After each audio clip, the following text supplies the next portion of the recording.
Bueno, gracias por la asistencia, un montón de gente. Bueno, lo que queríamos hacer lo llamamos introducción porque la verdad es que el tema es bastante largo y para dar, como vamos a dar conceptos y un par de ejemplos, pero más que nada conceptos de las consideraciones que hay que tener en cuenta para por lo menos después ir dejando ese interrogante en el momento que ustedes se ponen a proyectar, ¿no? Un sistema central. Las instalaciones obviamente las proyectamos, las pensamos para que después poder asegurarnos de que funcionen, y a medida que van siendo más grandes las instalaciones, empiezan a tener alguna otra complejidad, porque no solo ya hay que dimensionar los elementos radiantes o el circuito de piso radiante, sino que también hay que empezar a dimensionar a lo mejor bombas, vasos de expansión, cosas que van fuera de las calderas centrales, ¿no? Así que bueno, vamos a ver un poquito eso. Como un índice, yo lo que traje es primero ver un poquito las ventajas de los sistemas centrales, o cuando nosotros tenemos que decidir, cuando se nos presenta un edificio, por qué poner un sistema central versus un sistema individual, ¿no? Algunos esquemas hidráulicos para poder identificar los distintos circuitos y los componentes. Vamos a ver algunas consideraciones generales, ¿sí? No vamos a entrar mucho en detalle porque no nos va a dar el tiempo, pero vamos a ver algunas consideraciones generales a tener en cuenta en los circuitos. Y vamos a hablar de los componentes más comunes que nosotros tenemos que mencionar, como son los separadores hidráulicos, las bombas y los vasos de expansión. Como siempre, todas las consultas se canalizan a través del chat. José va a estar contestando o interrumpiéndome a mí para que yo les conteste en caso de que sea necesario. Bueno, en principio, ¿cuáles son las ventajas para trabajar en un sistema central? ¿Por qué trabajar con un sistema central, no? En principio, bueno, un sistema por agua, por definición, es un sistema que nosotros denominamos vivo, porque dado que el fluido caloportador es el agua, nosotros podríamos estar actualizando la tecnología de nuestro sistema, si la economía nos lo permitiera y si así fuera necesario, porque solamente, bueno, estamos trabajando con agua, o sea, podríamos pasar de una caldera que fue en su momento, no sé, a vapor no, a leña, qué sé yo, después a gas envasado, después a gas natural, o sea, vamos cambiando las calderas, ponemos una caldera de condensación, siempre estamos calentando agua, ¿sí? Entonces, el sistema lo podemos denominar que es vivo, porque solamente con un equipo generador de última tecnología que caliente agua podemos introducirlo y actualizar nuestro sistema, porque el resto de las cosas no cambian, los componentes no cambian, y el fluido caloportador principalmente tampoco. Por otro lado, ¿por qué un sistema central versus un sistema individual? Un sistema central lo que nos va a permitir, sobre todo en edificios, cuando estamos hablando sobre todo en multivivienda, donde habitualmente lo que hacemos es colocar o un sistema central o una caldera individual por departamento. Las calderas individuales se dimensionan, obviamente, a la calefacción, pero principalmente al agua caliente sanitaria, porque son generadores instantáneos para el agua caliente sanitaria. Entonces, cuando nosotros no tenemos acumulada energía para el agua caliente, la producción de agua caliente solo depende del quemador. Por eso las calderas, las más chicas, de 20.000, porque una caldera para generar agua, unos 10, 12 litros minuto, 15 litros minuto, y con menos de 20.000 kilocalorías, en invierno no lo va a poder generar. Entonces, necesitamos asegurar ese mínimo de potencia. Seguramente para la calefacción está sobredimensionado. Podemos hacer un cálculo muy rápido de 100 kilocalorías por metro cuadrado o de 120 en algunas zonas del país, y vamos a ver que cada 100 metros cuadrados tendríamos 10.000 kilocalorías hora. Entonces, está definido que la potencia de la caldera mural tiene prioridad, o sea, de alguna manera el agua caliente, ¿no? Entonces, si nosotros sabemos que la potencia es menor y tenemos un sistema central, podríamos bajar prácticamente a la mitad, dependiendo cada caso, ¿no?, de potencia, y poder tener un sistema también priorizado, probablemente, de calefacción y agua caliente sanitaria centralizado. Entonces, esta es una buena opción para los lugares donde tenemos problemas de factibilidad de gas, ¿no? En este caso sería una solución trabajar con un sistema central para acceder a la factibilidad de gas. Por otro lado, nos permite integrar la producción de agua caliente sanitaria. Entonces, con los mismos generadores no necesitamos tener aparte termotanques, sino que nosotros con las mismas calderas podemos tener un tanque intermediario o un tanque acumulador con un intercambiador externo para generación de agua caliente sanitaria y aprovechar la potencia de las mismas calderas que estamos usando para calefacción. Y como cualquiera de estos sistemas que trabajan con agua, son obviamente compatibles con energías renovables como la que utilizamos nosotros, que es la energía solar térmica. O sea, con la energía del sol poder calentar agua. Acá les traigo un primer esquema. Es un esquema hidráulico, o sea, es un esquema, no es una sala de máquinas, esto no representa la realidad, sino que es esquemático, y quiero ser clara con esto, porque a veces nosotros usamos estos esquemas para comunicar un principio de funcionamiento del sistema, y a veces lo toman literal como si fuera un esquema de sala de máquinas, ¿no? Acá lo que vemos son 3 calderas en paralelo, cada una con su bomba, ¿sí?, circuladora, y que están definiendo todo lo que sería la generación de calor. Y del otro lado tenemos los distintos circuitos. Por ejemplo, un circuito de baja temperatura, que llamamos a los circuitos de piso radiante, ¿sí?, porque sabemos que las temperaturas más o menos de circulación del agua andan en el orden de unos 45 grados.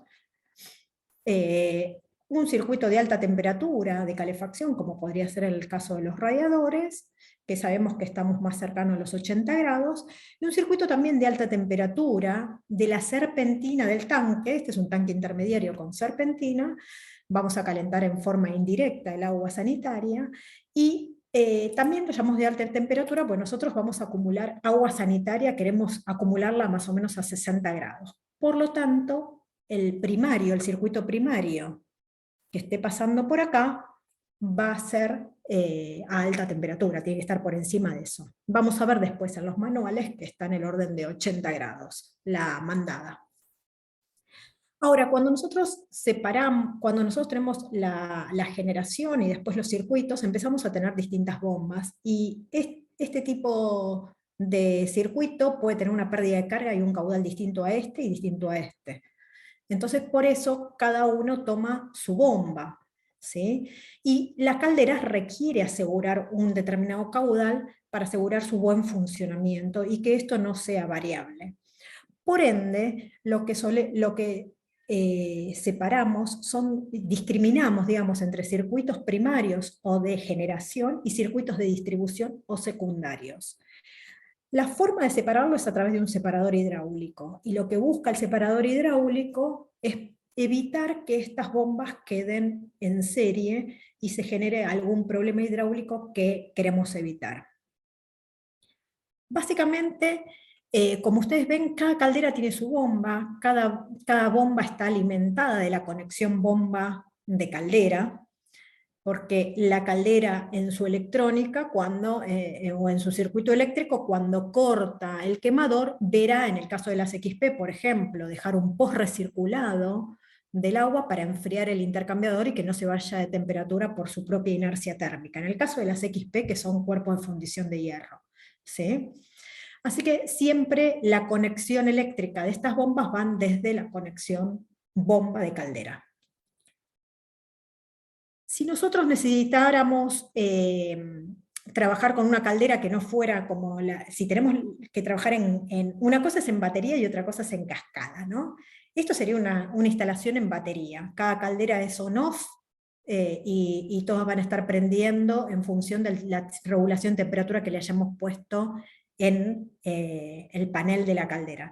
Pero sabemos que las calderas convencionales no le podemos bajar mucho la temperatura, y si nosotros quisiéramos que este sistema cortara en función de la demanda, o sea, a baja demanda a lo mejor podría estar funcionando solo una, deberíamos trabajar con algún sistema de control de temperatura sobre el separador hidráulico para ver a qué temperatura está llegando acá, y en función de ir acortando las temperaturas, ir cortando la conexión de termostato ambiente de caldera. ¿Por qué no hacerlo sobre la caldera, sobre el termostato de caldera? Porque si nosotros bajáramos mucho la temperatura, podríamos tener retornos demasiado fríos y en consecuencia generar la condensación del vapor de agua que es producto de la combustión, y en una caldera convencional debe estar en estado gaseoso, no puede condensar. Ese vapor de agua, si condensa sobre el equipo, arruinaría el equipo. ¿Sí? Entonces, en todas las calderas convencionales es muy importante asegurar esas temperaturas de retorno, ¿sí? Temperaturas de retorno calientes, para evitar esa condensación. Eso sería una forma de trabajar en etapas con la potencia, pero bueno, lo ideal sería la cascada. En ese caso tenemos la línea óptima, que después la podemos ver en otra capacitación, donde hay una caldera que controla los quemadores de todas las calderas que estén conectadas. O sea, las calderas se conectan eléctricamente y de esa manera, a través de una conexión bus que tienen, lo que hace es que una caldera sea la maestra y las otras se denominan esclavas porque responden al mando de esta caldera maestra. Entonces esa caldera va a estar decidiendo cuál va a estar arrancando y con qué modulación cada uno de los quemadores, como si fuera una única caldera. Así que eso en principio lo que podemos identificar. Otra cosa importante que podemos identificar en este esquema es que siempre que tengamos equipos en paralelos o circuitos en paralelos, es importante no olvidar las válvulas de retención. O sea, de modo tal de evitar que el agua pueda hacer un circuito inverso y estar generando una circulación que nosotros no deseamos. Así que todos los circuitos deberían ir con su válvula de retención que permita solamente un sentido de circulación del agua, el que nosotros deseamos. Las válvulas de retención, como todo lo que es pérdida de carga, conviene que esté a la salida de la bomba, no en la aspiración, porque el agua ya está más cansada en la aspiración y no queremos generar una pérdida de carga ahí. Siempre es conveniente que esté a la salida de la bomba. André, Sí. hay una consulta que es, en el lado secundario se ven las bombas en la mandada, cuando por lo general, al menos en circuitos individuales, ¿no? Con caldera individual, la bomba está en el retorno. ¿Por qué sería que conviene o por qué sería que están las bombas en la mandada en estos casos y no en el retorno como en el caso de las calderas individuales? Perfecto. Bueno, en principio sí, en la teoría siempre las bombas las colocamos en los retornos. ¿Por qué? Porque es la zona más fría y todos los componentes, como los vasos de expansión y demás, que estarían sometidos a una condición más favorable para estos componentes y no a sobretemperaturas, independientemente que estas bombas están diseñadas para trabajar a esa temperatura. Ahora, cuando nosotros trabajamos con estos esquemas, al poner el separador hidráulico, que ahora lo vamos a ver, lo que busca es bajar la velocidad del agua, cansar el agua, para que después cada bomba pueda volver a tomar el caudal que necesita, de acuerdo a su circuito, ¿sí? Entonces, como acá tenemos el agua cansada, nosotros, el separador hidráulico, una de las principales funciones es esa, separar hidráulicamente, se amplía el diámetro, de esa manera el agua se cansa. Ahora el agua está cansada, entonces ¿cómo hace para vencer toda esta pérdida de carga hasta llegar a la bomba si está en el retorno? Digamos que todas las pérdidas de carga estarían como en la aspiración de la bomba, y siempre las bombas se colocan como donde el agua está cansada, donde arrancaríamos la circulación. Entonces, en este caso, el agua está como quieta y nosotros arrancamos empujando con la bomba, ¿sí? Siempre esa sería la condición. Bien, bien, muy claro, perfecto. Bien. Bueno, más o menos esto es como una primera situación. A veces se pueden generar confusiones cuando hablamos de primarios y secundarios, porque nosotros muy habitualmente también llamamos secundario al agua sanitaria. Pero acá estamos hablando de un escalonamiento en los circuitos cerrados de calefacción. El primario tiene un circuito primario, que es la parte de generación, circuitos secundarios que son de distribución. Y se pueden dar inclusive terciarios cuando los edificios son muy altos, donde es necesario partir las instalaciones. Yo traje algo de eso y para mí es algo importante a tener en cuenta, Porque nosotros cuando diseñamos un edificio, si el edificio es muy grande, muy alto, y la sala de máquinas está abajo, o viceversa, la sala de máquinas está arriba, hay parte de la instalación que queda sometida, además de la presión dinámica que pueda tener por efecto de la bomba, a la presión estática, que es la presión propia de la gravedad, ¿no? Que tiene todo ese volumen de agua sobre el componente que esté más exigido. Entonces, básicamente lo que decimos es primero verificar a qué presión trabajan cada uno de los componentes de los sistemas, ¿no? O sea, me fijo a qué presión pueden trabajar los radiadores, a qué presión puede trabajar una cañería, a qué presión máxima puede estar trabajando una caldera, a qué presión máxima puede estar trabajando un tanque. Los tanques vamos a tener presión máxima del circuito de agua sanitaria y presión máxima del primario, de la serpentina. ¿Cuál es la presión máxima de la serpentina, que es mi primario? ¿Sí?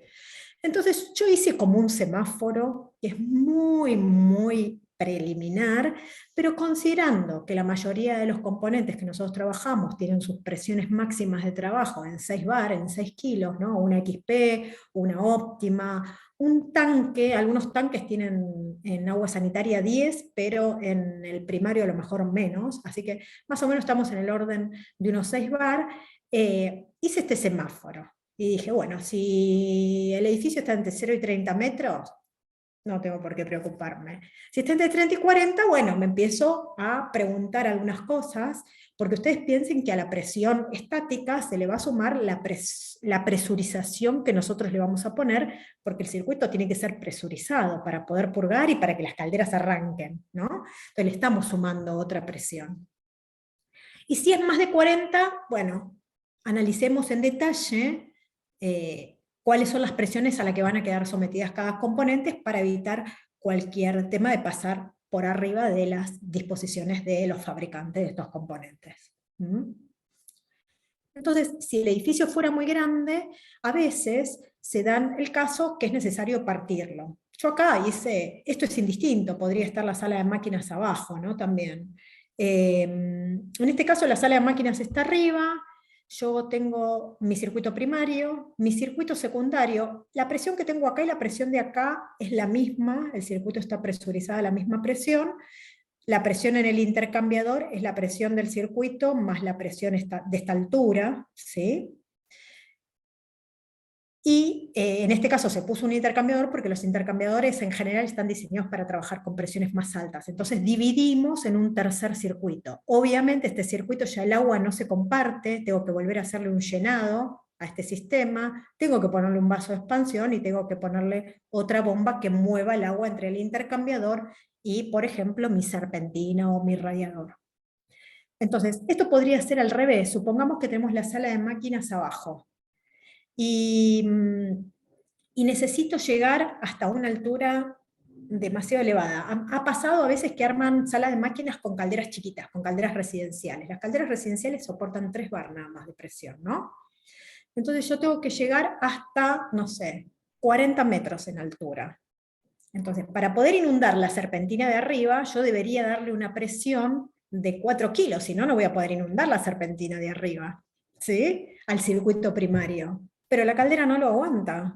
Entonces ahí tengo que dividir y llenar y poner un intercambiador de placas. Un intercambiador o algo y poner la presión que necesito para inundar y separar con mis calderas la otra presión. A veces es muy importante entender estos conceptos de poder inundar una serpentina y después la presión, cómo se modifica la presión del sistema. Si nosotros tenemos salas de máquinas abajo, nos va a obligar a tener una presión alta en el circuito para poder llegar a inundar toda esa serpentina del último piso. Bien. Existen estas cosas. Nosotros tenemos el caso de sí, las torres, ¿cómo es? José, no sé si te acordás, las Avenue, ¿es? No. La Avenue. ¿Cómo es? La Avenue, ¿decís? La Avenue, ¿no? La Avenue, que es como, tienen como 100 metros de altura, y en ese caso las calderas, nosotros podemos pedir calderas con que soporten mayor presión, y son carísimas. En ese caso habían 2 o 3 calderas de 1.000.000 de kilocalorías hora. Eran calderas tipo las Elprex, ¿sí?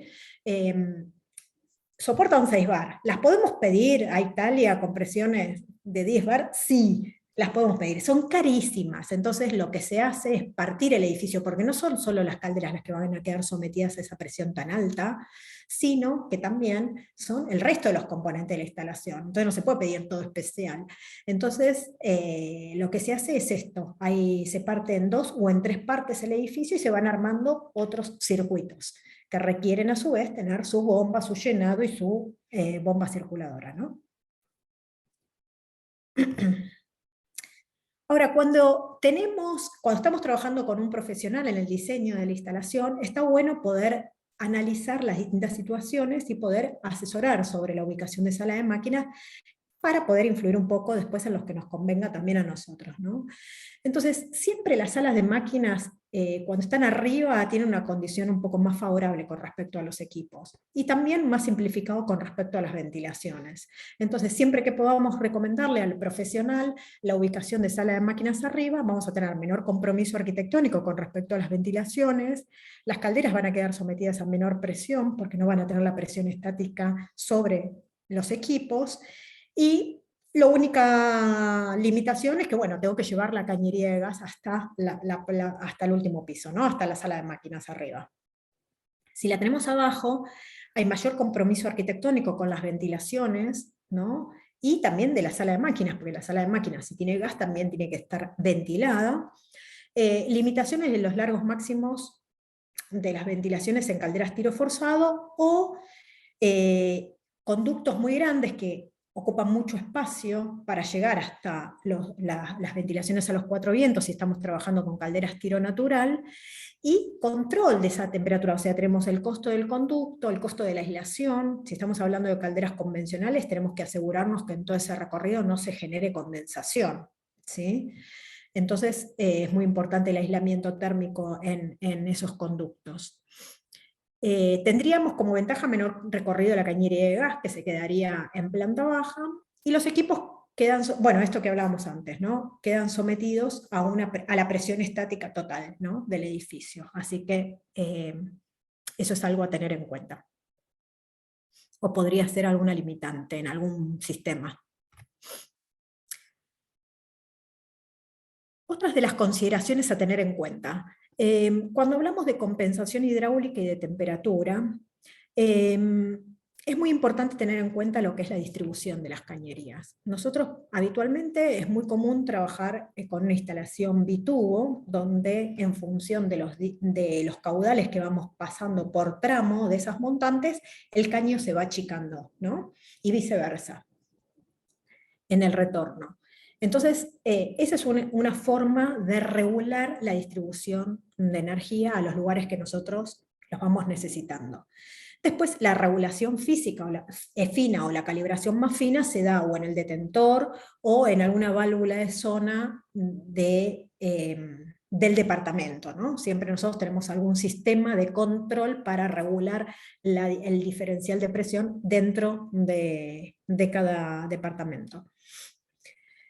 La otra opción es trabajar con retornos compensados. En ese caso las montantes se arman del mismo diámetro, es un poco más costosa porque hay más cañería, pero aseguramos que siempre la pérdida de carga en todos los puntos de toma, digamos, de esa montante en cada piso, esté exactamente compensado, porque lo que hacemos es ir con un cañer de mandada, y el último que es alimentado es el primero que vuelve. Entonces el primero que fue alimentado tiene que hacer otro caño para ir a buscar al otro caño de retorno. O sea que una de las dos, en este caso el retorno, va a tener como doble cañería. Y de esa manera todos los recorridos, o sea, de sala de máquinas al primer piso, de sala de máquinas al segundo, de sala de máquinas al tercero, entre ida y vuelta, tienen la misma pérdida de carga. Y de esa manera estamos asegurando que el retorno que el sistema está compensado y todos van a tener el mismo caudal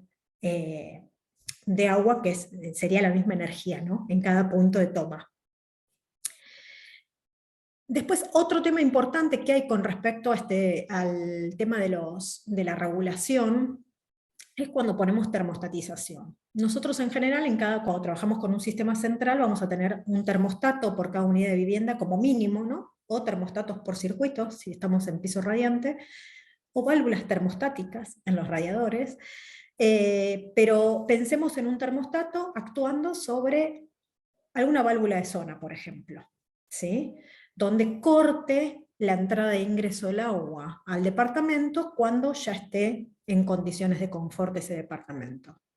Esa válvula de zona nosotros lo sugerimos de 3 vías, porque esa válvula de zona, en el momento que corta, el agua que no pasa a la instalación vuelve a la montante a través de su tercer vía, ¿sí? Hace un giro y deriva ese agua hacia la montante, no ingresa al departamento. Y de esa manera, esa válvula de zona la podemos calibrar para que tenga la misma pérdida de carga de la pérdida de carga que tenía en el circuito. A veces se instalan válvulas de zonas de 2 vías. Es bastante común observar esto. Lo mismo pasaría cuando actuamos directamente sobre los actuadores de los circuitos de piso radiante. Cuando nosotros, o con una válvula termostática en radiador. Cuando trabajamos con válvulas de 2 vías, donde cortamos el paso del agua, lo que termina ocurriendo es que nosotros achicamos los pasos del agua por donde estaba pensado pasar un determinado caudal.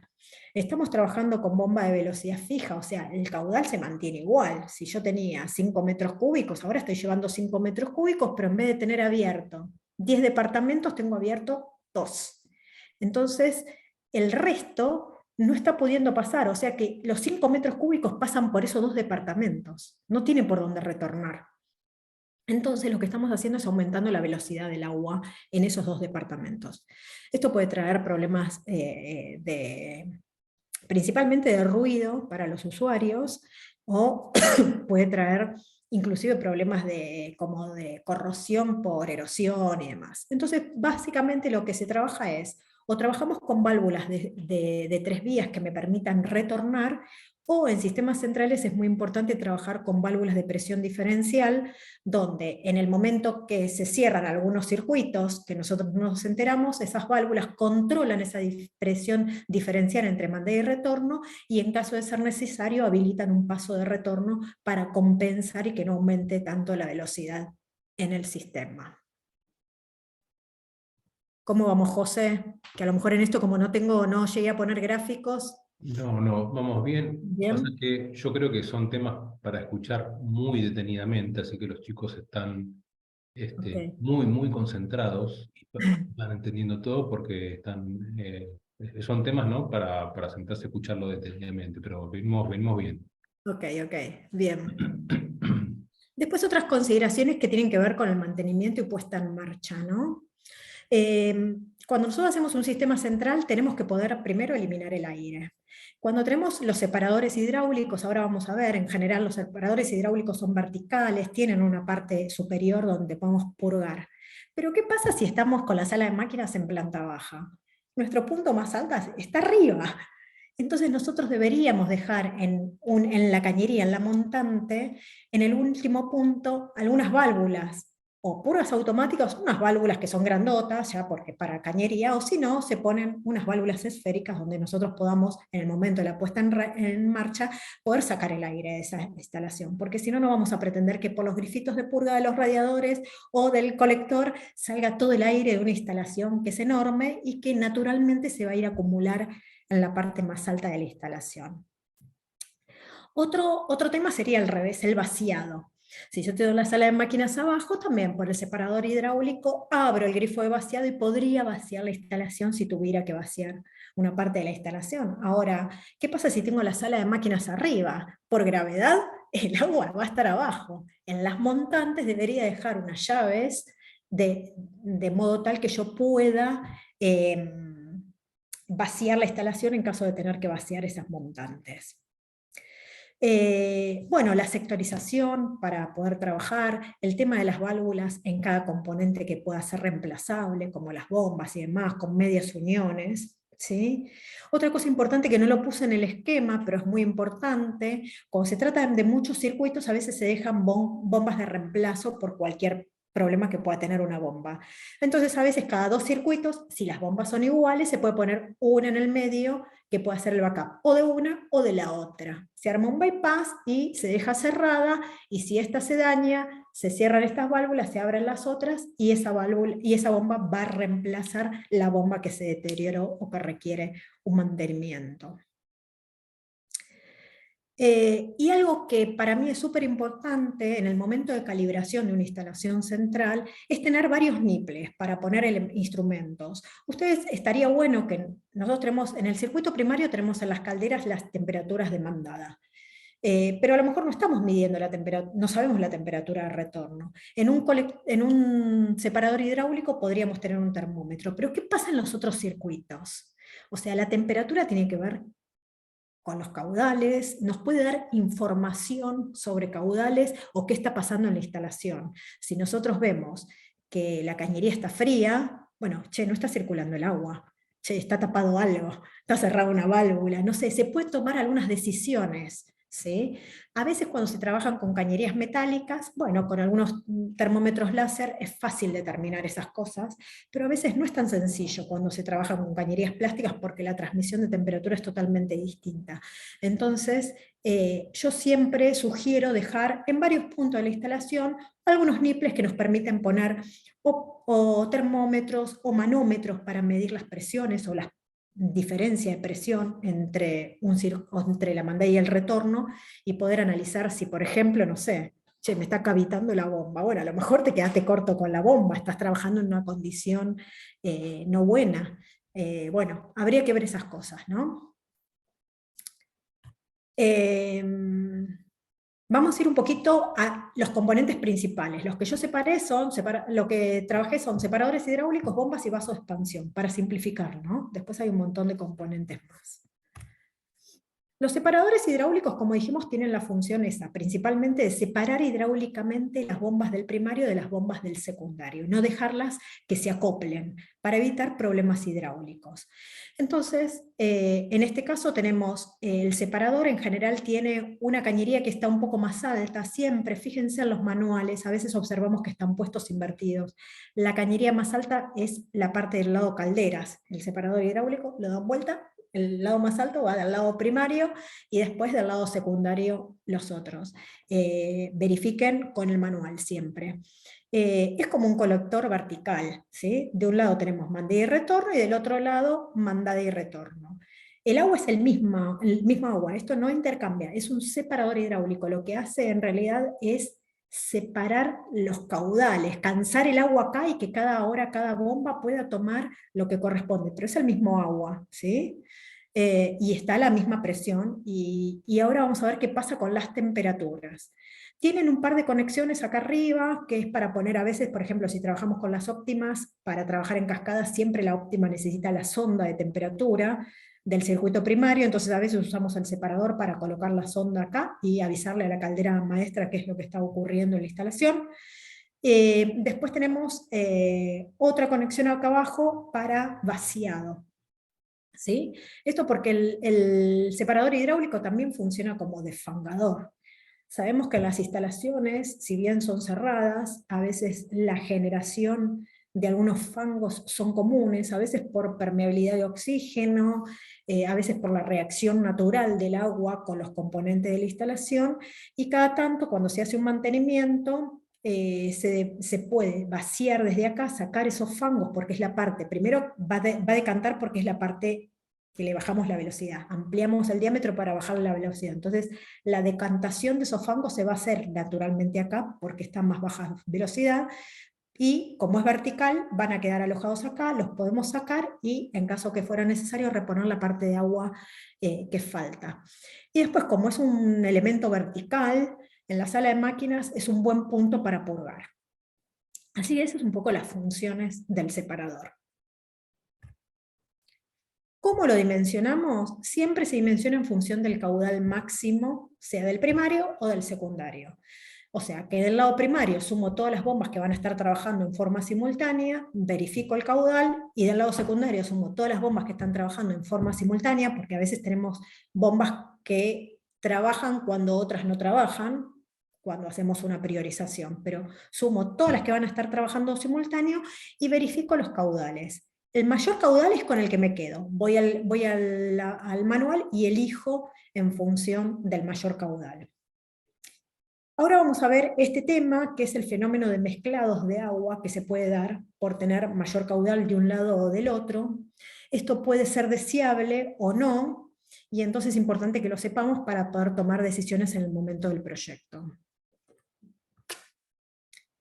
Cuando nosotros tenemos del lado primario, o sea, el lado calderas, el mismo caudal que del lado secundario, que sería el lado circuito, podemos decir que la temperatura 1 de impulsión va a ser igual a la temperatura 3, que es la temperatura de impulsión a los circuitos, y la temperatura 4, que es el retorno de los circuitos, va a ser igual a la temperatura 2, que es el retorno a caldera. Ahora, si las bombas del primario son más chicas y las bombas del secundario son más grandes, en consecuencia, el agua que están necesitando estas, que estas no se las pueden dar, lo van a tomar del retorno, porque no tienen otro lugar donde tomarla, porque estas bombas no se lo pueden facilitar. ¿Mm? Entonces lo que estamos haciendo es enfriando la temperatura de impulsión. Y esto es muy importante saberlo, porque estaríamos cambiando la condición de trabajo, por ejemplo, en un radiador.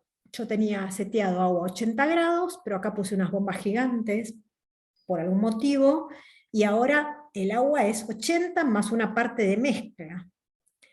Y entonces a lo mejor estoy llevando agua, digo cualquier cosa, 70, y el radiador me va a rendir distinto. No va a rendir lo mismo. Cualquier intercambiador, el intercambiador de un tanque intermediario, cualquier intercambiador va a rendir distinto cuando cambie la temperatura media, o sea, la temperatura promedio entre mande y retorno de ese intercambio. Entonces es importante saberlo. A lo mejor es algo que queremos, porque si tenemos una caldera convencional y de repente tenemos un sistema de piso radiante, queremos bajar la temperatura. Probablemente cuando trabajemos con calderas convencionales querramos el sistema opuesto, que las bombas estas sean más grandes para que haya retornos calientes, ¿m? Y evitar la condensación.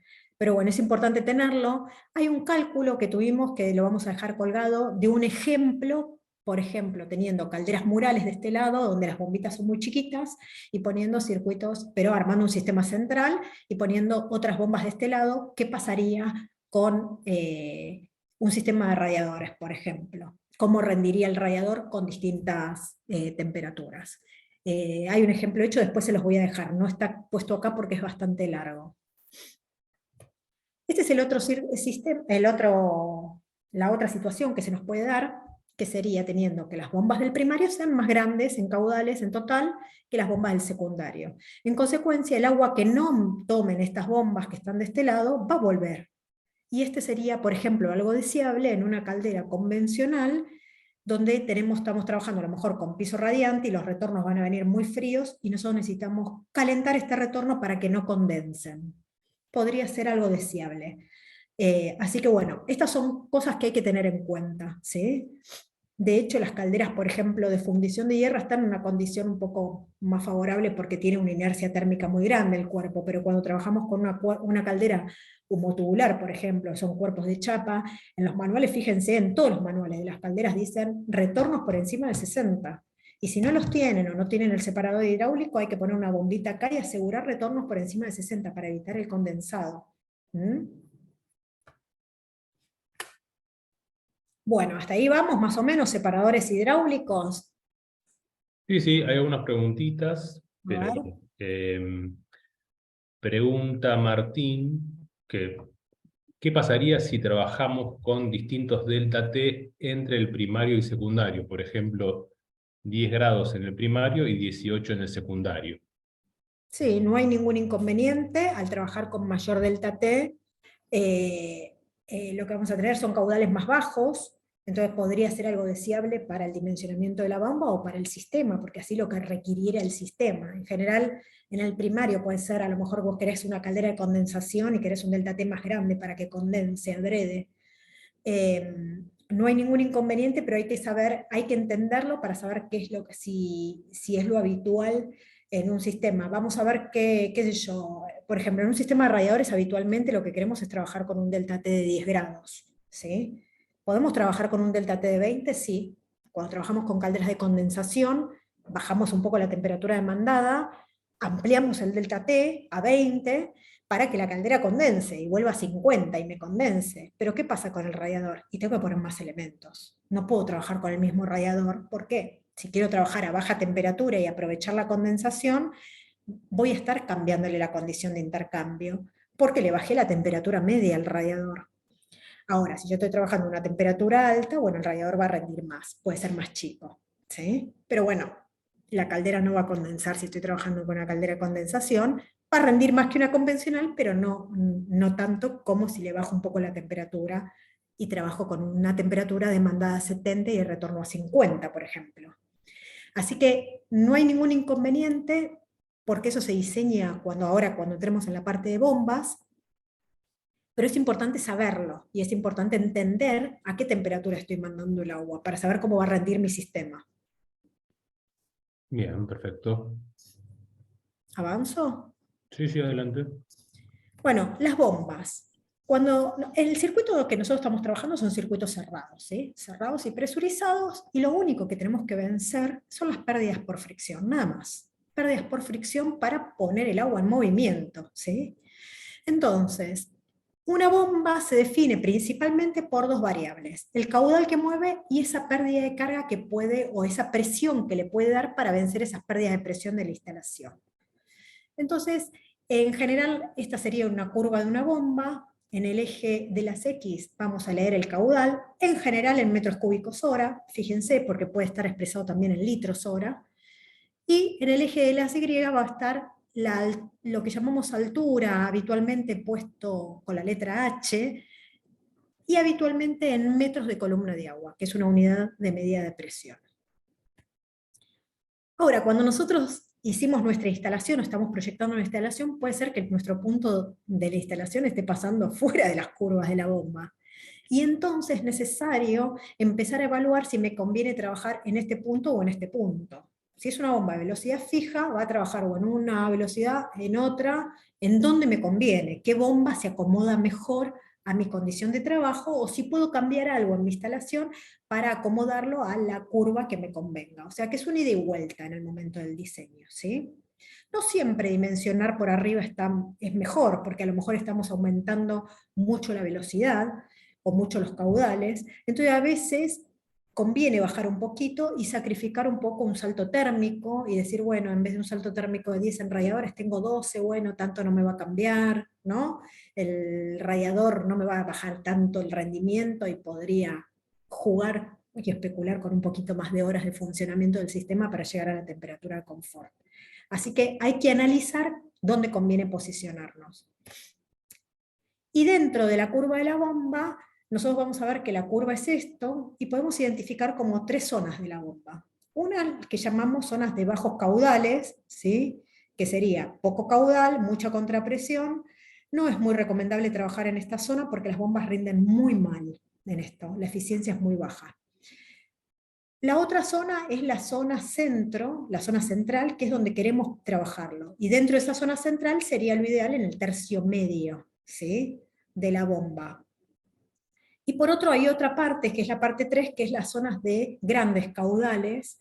En esta zona no posicionarse nunca porque podemos tener riesgo de deterioro de partes mecánicas de la bomba. Así que sobre esta parte no nos vamos a posicionar nunca en la selección de la bomba. Ahora, ¿de dónde salen los caudales? Bueno, el caudal sale de dividir, está simplificada la fórmula, por eso las unidades de medidas no les van a dar, está súper simplificada para hacerlo más rápido, pero el caudal se va a dar la potencia, o sea, el intercambio de calor que nosotros necesitemos en el circuito que estemos analizando, ¿sí? Dividido el salto térmico de ese circuito. Dijimos que más o menos para radiadores es entre 10 grados habitualmente, ¿no? Salvo que querramos trabajar con calderas de condensación y querramos adrede una temperatura baja, o que estemos trabajando con calderas murales, ahí ustedes no dimensionan la bomba, la caldera ya va incluida en la caldera, y todas las calderas murales tienen bombitas chiquitas. Entonces en las calderas murales, no, es muy raro que una caldera que esté por encima de las 15.000 kilocalorías, entregando más de 15.000 kilocalorías, esté trabajando con un salto térmico de 10. En general va a estar posicionándose en 15 o en 20, porque las bombitas son muy chiquititas. ¿Sí? Es una característica de las calderas murales. Así que en general ustedes, por más que quieran trabajar con 10, la bombita no se los permite. En piso radiante, en general 6, 8 grados es muy común, en delta T también podría ser 10, no pasa nada. Y en un tanque intermediario, en la serpentina, van a ver que hay un intercambio, según el manual, de 10 grados, de 20 grados nos pide, entre manda y retorno, el manual. Son ejemplos para saber cuál es el delta T. La potencia ya la tenemos. Por otro lado, lo que tenemos que calcular es la pérdida de carga, esa contrapresión. Y la contrapresión, o la pérdida de carga que hay que vencer, está asociada a las pérdidas de carga por metro lineal de cañería y las pérdidas de carga, que va a estar multiplicado obviamente por la longitud de las cañerías rectas, y después la pérdida de carga de todos los componentes y accesorios, no sé, válvulas, válvulas de retención, válvulas de cierre, accesorios de cañerías, como pueden ser codos, T, no le da lo mismo al agua pasar por una cañería recta que pasar y desviarse o chocarse con un codo y doblar. Pierde más presión cuando tiene que hacer giros y demás. Entonces vamos a ver cómo se calcula, un cálculo súper simplificado, ¿sí? Nosotros en instalaciones chiquititas les damos tablas bastante sencillas, ¿no? Basadas en la cantidad de elementos y demás. Pero cuando hacemos instalaciones centrales ya tenemos que entrar un poco más en detalle de estos cálculos. Para poder elegir el diámetro de la cañería necesitamos también determinar, o sea, el caudal, que ya dijimos que ya lo teníamos, y saber a qué velocidad tenemos que ir. Nosotros vamos a trabajar siempre con velocidades en el orden de 1 metro y 2 metros por segundo, para evitar entrar en estos regímenes más turbulentos, ¿no? O sea, 1 a 2 metros por segundo. Vamos a ver un ejemplo. Les traje un ejemplo como para simplificarlo. A ver, por un lado vamos a tener que definir el caudal. Acá vamos a hacer el cálculo de la bomba que alimenta a la serpentina del tanque intermediario. O sea, un circuito chiquito. Es mi circuito cerrado, pero que está intercambiando acá. Chiquitito para simplificar el cálculo. Vamos a calcular, entonces, definir el caudal y el diámetro de la cañería. Vamos a calcular la longitud de caños y la pérdida de carga de caños y en los accesorios, y vamos a sumar las pérdidas de carga del intercambiador y de todo lo que encontremos en el camino. Entonces, en principio, el caudal, vamos al manual. En el manual, a ver si puedo usar, tengo que salir, creo, del cursor.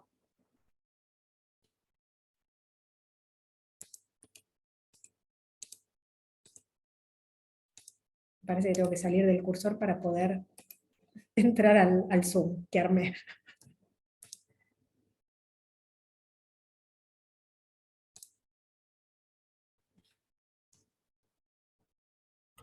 Sí, André, probá con el cursor común, digamos. Sí, el tema es cómo Ahí salir. está. No, no lo tengo. Una vez que lo puse se ve que no lo puedo sacar. Pluma, marcador, borrador.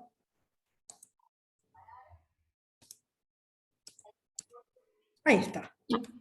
Ahí vino. Entonces, lo que hicimos fue ir al manual del tanque, era un tanque de 500 litros. El caudal necesario para el intercambio me dice que es 2,4 metros cúbicos hora. Fíjense que el intercambio son 47.000 kilocalorías. Y fíjense que el intercambio en mandada y retorno tiene 20 grados de delta T. 80 menos 60 son 20. Por lo tanto, esto dividido 20 me da 2,4 metros cúbicos hora. Otra cosa que me dice es cuál es la pérdida de carga en esa serpentina, y ya la vamos a tener presente para cuando tengamos que sumarla. Otra cosa que me dice el manual es mandé y retorno de cañería de la serpentina es de 1 pulgada la conexión. Entonces yo lo que hice fue entrar a una tabla de caudales y diámetro de cañería y verificar a qué velocidad estoy trabajando y tomar la pérdida de carga por cada 100, en esta tabla me lo muestra cada 100 metros de cañería rectos, para después poder calcular la pérdida de carga en cañería. Me los anoté acá, Y ahora avanzo con el segundo paso. El segundo paso es calcular la longitud equivalente de los accesorios que desconocemos, porque tenemos una longitud de cañería de 6 metros, pero todo lo otro, codos, válvulas de cierre, válvulas de retención, ¿cuánta pérdida de carga es? Bueno, hay una forma de llevarlo a longitud equivalente por tramo. Entonces, en mi cañería de 1 pulgada, un codo equivale a 1,1 metros de cañería de longitud, de una longitud equivalente en cañería. La válvula de retención equivale a 4. Bueno, entonces, con esa información, armé este cuadrito y saqué metros de cañería, y lo sumé a los metros míos. Ahora tenemos un total de cañería de 14 metros. Y lo que hice fue entonces decir, bueno, si en 100 metros tenía 8,8 metros de columna de agua de pérdida de carga, en 14 tengo 1,27 proporcionalmente, ¿no? Una regla de 3 simple. Y la serpentina del tanque, el manual me decía que eran 131 milibares, que en metros de columna de agua equivalen a 1,31. O sea que ahora sabemos que tenemos 2,4 metros cúbicos hora para mover con una pérdida de carga de 2,58 metros de columna de agua. Acá hice un ejemplo que dio bastante bajo, bastante raro porque dio muy poquita la pérdida de carga, pero puede darse en este tipo de instalaciones que dé poquitito, probablemente haya más de un codo en la instalación y algún otro accesorio más, ¿no? Yo trabajé con una bomba, una 2580 de Grundfos, en la velocidad 3 me quedó muy alta, en la velocidad 2 me quedó muy abajo, en la pérdida de carga no me da, y la velocidad en la 1 y en la 2 me da una pérdida de carga muy alta, pero es la que más se aproxima. Yo no puedo trabajar en el medio, que es donde yo lo necesito. Esta bomba no me lo da. O busco una bomba que me lo dé, o veo qué hago. Si yo trabajo, como la pérdida de carga en mi instalación está cerca de 3 metros de columna de agua, si yo no le genero más pérdida de carga, voy a estar trabajando con este caudal, con 4,5, y a lo mejor es mucho para generar el intercambio. Entonces lo más habitual en estos casos es generar con la llave de paso alguna pérdida de carga para poder ajustar esa pérdida de carga y aproximarlo al caudal que nosotros vamos a necesitar. De lo contrario, buscar una bomba que se acomode mejor. ¿Sí? Bueno, y vamos a cerrar con vaso de expansión. Me estiré un poquito, perdón la hora. Los vasos de expansión cumplen la función de absorber los cambios de volúmenes que van a tener el agua al aumentar la temperatura en un circuito cerrado, ¿no? Entonces, básicamente, los vasos de expansión con los que nosotros trabajamos son vasos de expansión cerrados. Y es muy importante que trabajemos en esta condición, sobre todo con todas las tecnologías nuevas que hay, porque los vasos de expansión, si fueran abiertos, empezamos a tener un montón de limitaciones y contacto con la atmósfera, evaporación del agua, renovación permanente en el circuito, oxigenación del circuito, que son todas cosas que queremos evitar en nuestros circuitos cerrados. Entonces, un vaso de expansión cerrado me permite colocarlo en cualquier nivel, evitar el riesgo de congelamiento en zonas donde sea fría, ¿sí?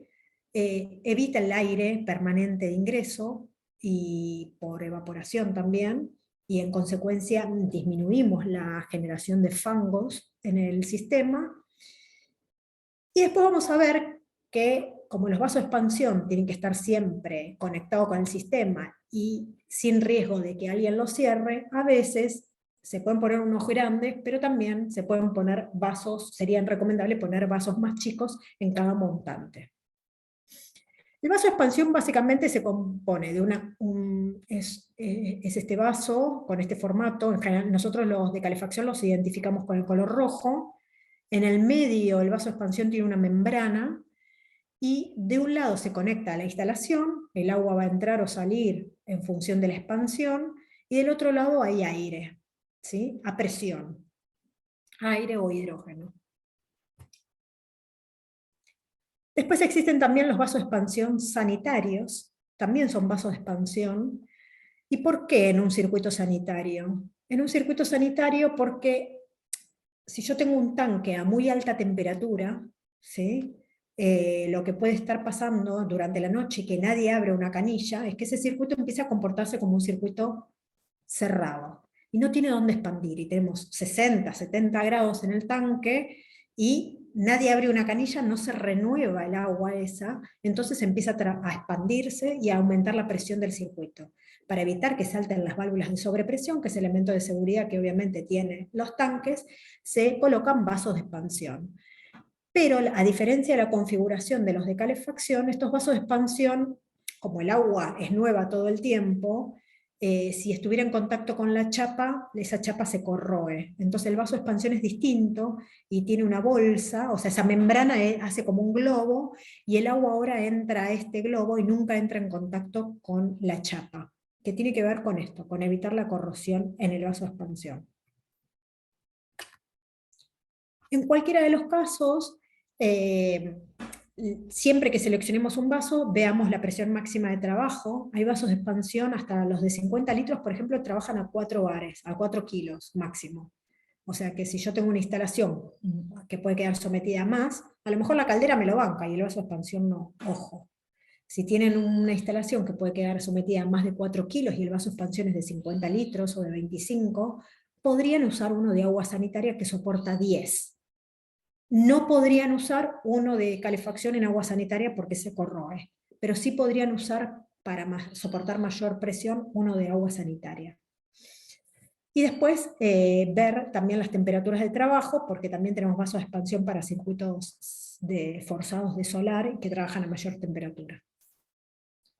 Esta es la fórmula que nos permite calcular el volumen de ese vaso de expansión, o sea, involucra a, acá está de más este no va, involucra a el contenido de agua en toda la instalación, al coeficiente de expansión del agua, a la presión de precarga del vaso, esa es la presión del aire, y a la presión máxima a la que puede estar sometida el sistema. Yo les hice un ejemplo para que sea más rápido. Yo lo que hice acá fue una de esas montantes que teníamos, en este caso es una montante de baja temperatura, de piso radiante. Calculé que íbamos a tener en contenido de agua de toda la instalación, puse 2.400 metros de serpentina de 20, en cada metro lineal entran 31 litros, o sea que tenemos 753 litros en serpentinas. Colectores de piso radiante, calculé que entre el demanda y el retorno más o menos me iba a sumar, eran 10 unidades, me iba a sumar 1 metro por unidad, 10 metros de colector de 1 pulgada, en 1 pulgada entran 0,49 litros por metro, y calculé 30 metros de montantes de 1,5, de esas montantes, y me da en total 796 litros. Entonces puse acá 1,1 por 796 por el coeficiente de expansión del agua. El coeficiente de expansión del agua está asociado a la temperatura, en realidad a la diferencia de temperatura entre la temperatura del llenado del sistema y la temperatura máxima a la que puede alcanzar ese sistema. Entonces, supongamos que nosotros llenamos el sistema en 10 grados, la temperatura del agua, pero esa temperatura puede llegar a 60. Bueno, el diferencial de temperatura es 50. Entonces mi coeficiente de expansión va a ser este. Así que usé 0,01207. Y después puse la presión de precarga del vaso de expansión, que es 1,5, esto sale del manual, y completé el resto y la presión máxima a la que puede estar trabajando este sistema, que era 6 bar. ¿Sí? Hice toda la cuenta y me dio 21 litros, el vaso de expansión más cercano es el de 25. Le pongo un vaso de expansión de 25 litros a este circuito. Ese es el concepto de cómo se calcula el vaso. ¿Sí? Bien. Creo que acá, a ver, creo que estaríamos cerrando. Como ven, el tema es súper amplio y en cada uno de estos conceptos nos podemos quedar un montón de tiempo. Si ustedes, bueno, si tienen algunas dudas, podemos ver ahora las dudas que vayan surgiendo, y si tienen alguna inquietud sobre ahondar un poquito más en algún caso, podemos hacer un ejemplo de algún caso después práctico, específicamente de algo chiquito, no tan grande. Claro, hay muchas preguntas de cuándo se puede descargar la clase, cuándo va a estar la clase subida a la plataforma. Como siempre recordamos que la semana que viene, ¿no, Anita? Se sube esta clase. Sí, va a estar entre, dependiendo la plataforma y demás, entre mañana y el lunes, más tardar el martes, ya va a estar todo subido, ¿sí? Recuerden, distribuidores en el aula virtual, instaladores en el Club Pace, ¿sí? Así que ahí va a estar todo subido entre mañana y como mucho el martes, pero ya va a estar todo ahí. Y todas las capacitaciones pasadas, pues estuvieron consultando también de alguna capacitación de semanas anteriores, ya están todas subidas, así que se pueden No, meter y no bucear un desesperen, no poco las desesperen. plataformas y ahí van a encontrar toda la información.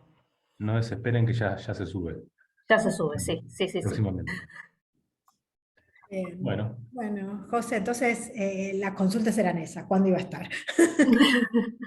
sí, sí, algunas muy puntuales que contestamos, pero como que es una montante, bueno, una montante es el caño troncal, digamos, ¿no? Lleva el agua de calefacción por todo el edificio y de ahí salen las derivaciones a cada departamento, ¿no? Sí, exacto, acá piso, muy bien. Y después alguien está preguntando acá, distribución de cañería por radiadores, se va a ver en el curso. Sí, tratamos todo el tiempo este tema, ¿no? Sí, hay varios cursos ya hechos con casos prácticos, con tablas de cálculo rápido, más sencillos para no tener que entrar en tanto cálculo, que están subidas en el Club de Instaladores. Sí, sí, hay específicas, el nombre es instalación radiadores y se habla ahí de la distribución de las cañerías, así que es fácil encontrarla. Caso práctico, creo que dicen, Sí, ¿no? Casos hay un prácticos. caso práctico, sí. Bueno, no, luego muy buena la capacitación, felicitaciones a Andrea, gracias chicos, muy claro todo. Así que creo que estamos bien con los Ahí temas. estamos. Bueno, genial, Bueno, entonces. bueno, entonces nos vemos la próxima semana. Vamos a ver, vamos a seguir con lo que es más central, vamos a ver lo que es contadores de energía, ¿sí? Que va a estar también Andrea y va a estar invitado uno de los chicos del equipo de ingeniería, ¿sí? También para que pueda sacarnos por ahí algunas dudas. Así que bueno, vamos a tener otro invitado la clase que viene, así que los esperamos a todos el próximo jueves, ¿sí? 14:30 horas. Muy bien, buenas tardes. Muy bien, hasta luego, chao, chao.